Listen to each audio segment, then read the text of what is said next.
वाटलेल्या चना डाळचे खमण बनवणार आहोत। ते खमण बनवण्यासाठी तुम्ही बघू शकतात की हे खमण जे आहे किती छान जाळीदार फ्लफी बनलेलं आहे। आता हे खमण बनवण्यासाठी आपण काय घेतलेले आहे ते साहित्य बघणार आहोत। हे खमण अगदी हॉटेलसारखं, अगदी म्हणजे त्याची चव पूर्णपणे हॉटेलसारखीच आहे। हे बघू शकतात तुम्ही की किती मऊ आहे, किती लुसलुशीत आहे ना, अगदी हॉटेलसारखंच आहे। जय खानदेश मंडळी, मी आहे तुमची सोनल अहिराव आणि आज मी बनवणार आहे वाटलेल्या चना डाळचे खमण। त्यासाठी लागणारे साहित्य जे होतं ते फक्त 1 वाटी चण्याची डाळ घेतलेली आहे। या चण्याची डाळ जी आहे त्या डाळीला आपण काय करणार आहोत, चांगलं स्वच्छ पाण्याने धुवून घेणार आहोत 3 ते 4 पाण्याने, आणि त्याला कमीत कमी 7 ते 8 तासासाठी आपण भिजत घालणार आहोत।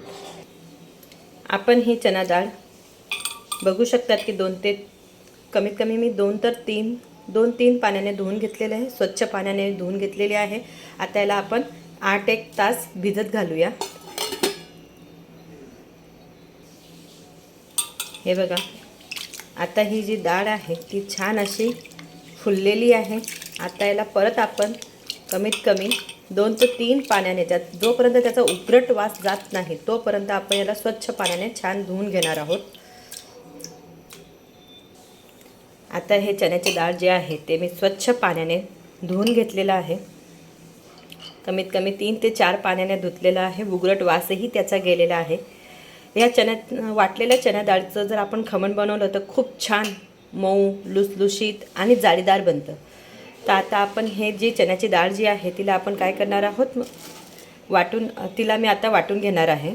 मिक्सरमधून थोडी थोडी करून वाटून घ्यायची, जास्त पाणी घालायचं नाही आहे त्याच्यात। आपल्याला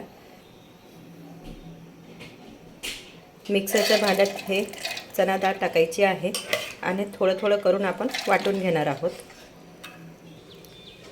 यात बघा, जर डाळ वाटली जात नसेल तर आपण फक्त थोडंसं पाणी ॲड करू शकतो। थोडं पाणी ॲड करून आपल्याला ही डाळ जी आहे ती छान अशी बारीक दळून घ्यायची आहे। आता हे जे चण्याची डाळ आहे ते आपण मिक्सरमधून बारीक करून घेतलेली आहे। याला जास्त पातळ करायचं नाही आहे, थोडं थिकच ठेवायचं आहे। आता याला कमीत कमी आपण आणखी 7 ते 8 तासासाठी फॉर्मेट करण्यासाठी ठेवणार आहोत। कारण की आपल्याला खमण जे आहे एकदम जाळीदार आणि मऊ लुसलुशीत बनवायचा जर असेल तर कमीत कमी याला 7 ते 8 तासासाठी फॉर्मेट करायला ठेवणं गरजेचं आहे। आपण आता याच्यात काही न टाकता फॉर्मेट करण्यासाठी ठेवणार आहोत। आता हे जे चण्याचं पीठ जे आहे ते आपल्याला चांगलं असं हलवून घ्यायचं आहे, चांगलं मिक्स करून घ्यायचं आहे। एकाच दिशेने आपल्याला मिक्स करायचं आहे। असं फेटल्याने काय होतं की हे जे पीठ जे आहे ना ते छान असं मऊ होतं आणि याच्यामध्ये हवा भरली जाते आणि याच्याने आपले ढोकळे जे आहेत किंवा खमण जे आहे ते छान असे जाळीदार बनतात आणि पीठ हलकं पण होतं याच्याने। म्हणून एकाच दिशेने आपल्याला काय करायचं आहे, हलवून घ्यायचं आहे। आता या पिठाला मी छान असं फेटून घेतलेलं आहे। आता याला आपण फॉर्मेटसाठी एका उबदार जागेवरती, उबदार म्हणजे जिथे जास्त गरम होत असेल है ना, जिथे थोडंसं गरमाहट असेल तिथे आपण याला ठेवायचं आहे। आपल्याला जिथे जास्त गरम ऊब मिळत असेल तिथे आपल्याला ठेवायचं आहे, जेणेकरून हे पीठ जे आहे चांगलं फॉर्मेट होईल। फॉर्मेट छान झाल्यावरती जे आपले ढोकळे आहेत ते छान असे खमण आणि जाळीदार येतील। आता तुम्ही हे बघू शकतात की आपल्या 8 तासानंतर हे पीठ जे आहे ते छान असं फॉर्मेट झालेलं आहे। आता हे पीठ आता तुम्हाला जेवढं बनवायचं आहे तेवढं एका साईडला काढायचं आणि त्याच्यातच आपण सोडा वगैरे टाकून खमण तयार करून घेणार आहोत। त्याआधी खमणचं साहित्य तयार करण्याआधी आपण काय करूया, सर्वात आधी पाणी जे आहे ते मी आधीच गरम करायला ठेवलेलं आहे। हे पाणी जे आहे गरम करते आणि याच्यात पहिली डिश ठेवणार आहे तेल लावून। त्यानंतर मी या पिठाची तयारी करून घेणार आहे। मी एका मोठ्या ताटमध्ये काय घेतलेलं आहे, तेल घेतलेलं आहे आणि हे तेल जे आहे ते पूर्ण असं ताटाला लावून घेणार आहे। पूर्ण ताटाला लागल्यानंतर आपण हे ताट जे आहे ते हे जे गरम पाणी आहे ठेवून घेणार आहोत, म्हणजे हे ताट पण गरम होईल आणि तोपर्यंत आपण पीठ तयार करून घेऊया. आता याच्यातलं अर्ध पीठ आहे मी काढून घेणार आहे. तुम्ही बघू शकता की किती छान असं हे पीठ जे आहे हे बघा, किती फ्लफी फ्लफी म्हणजे किती छान असं फुगलेलं आहे.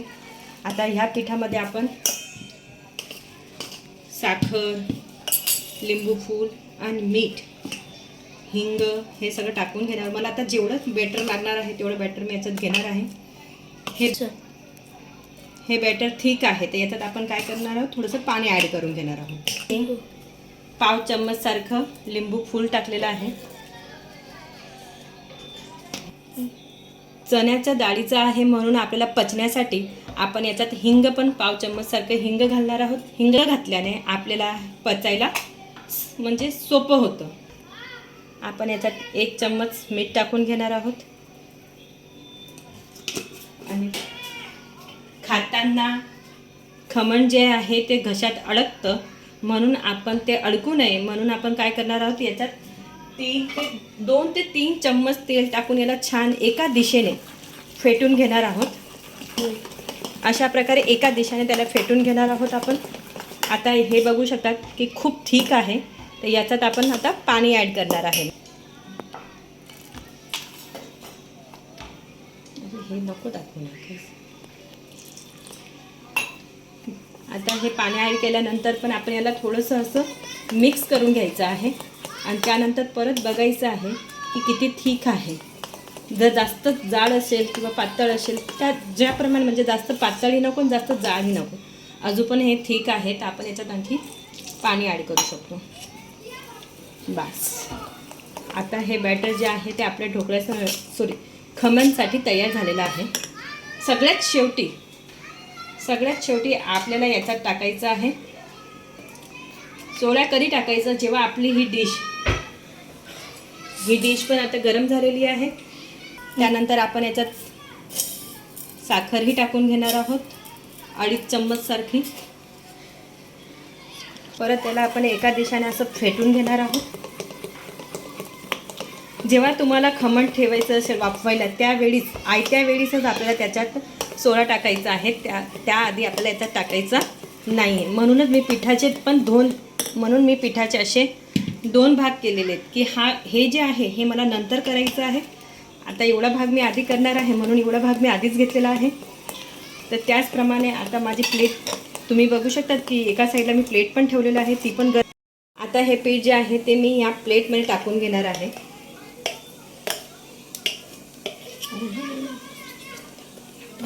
आता हे खमणचं पीठ आपण इथे टाकून घेतलेलं आहे. आता याला आपण 20 मिनिटासाठी छान मंद आचेवरती वाफवून घेणार आहोत. वरून अशी एक प्लेट ठेवायची आहे आणि त्यानंतर तुम्ही घड्याळात तुमचा टायमर लावू शकतात. 20 मिनिटानंतर थंड होऊन आपण नंतर पुढची प्रोसिजर. आता आपण वघार करण्यासाठी एका पातेलीमध्ये तेल टाकून घेणार आहोत. तेल तापल्यानंतर त्यामध्ये आपण राई फोडणार आहोत. तेल आता आपलं छान तापलेलं आहे, त्यामध्ये आपण राई टाकून घेणार आहोत. 1 चम्मच राई टाकलेली आहे. राई छान फुटल्यावरती आपण त्याच्यात कढीपत्ताही टाकून घेतलेला आहे. आता यामध्येच आपण हिरवी मिरची, कोथिंबीर तेही घालून घेणार आहोत. हिरवी मिरची घातल्यावर त्याला छान असं फ्राय करून घेऊया.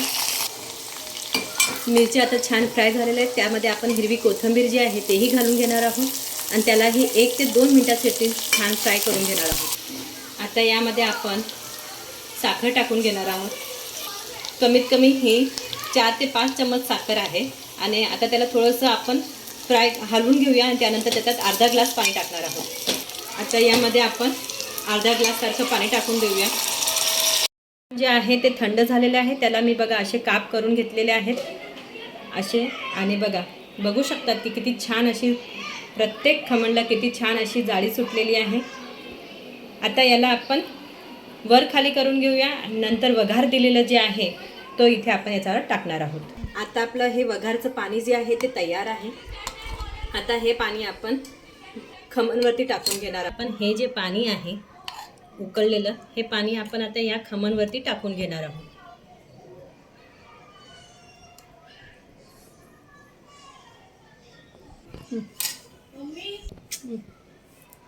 आता हा खमण जो आहे ते आपलं तयार आहे खाण्यासाठी.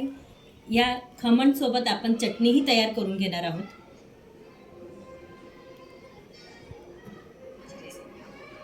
आपण खमणसोबत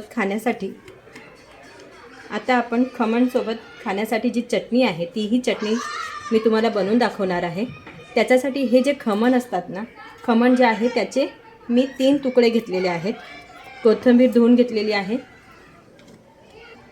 याच्यात मी हिरवी मिरचीही घालून घेतलेली आहे. आणि त्यानंतर आंबट गोड करण्यासाठी मी इथे लिंबू पिळून घेणार आहे आणि याच्यात साखरही टाकून घेणार आहोत. चटणी आंबट गोड तिखट असं छान स्वादसाठी आपण याच्यात थोडी साखर टाकून घेणार आहोत.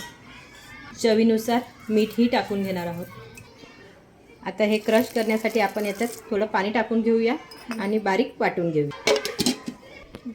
आता आपली ही चटणी जी आहे अस्सल अगदी हॉटेलसारखी ही चटणी पण आपली तयार झालेली आहे. आता याला आपण एक छान बाउलमध्ये काढून घेणार आहोत. आता आपलं हे खमण जे आहे ते तयार झालेलं आहे. आणि खमणसाठी जी चटणी लागते ती चटणीही मी बनवून घेतलेली आहे. आता हे खमण आपल्या खाण्यासाठी तयार झालेलं आहे. जर तुम्हाला माझी ही रेसिपी आवडली असेल तर नक्कीच तिला लाईक करा, फॉलो करा, शेअर करा आणि सबस्क्राईब करायला विसरू नका आणि कमेंट करायलाही विसरू नका. धन्यवाद.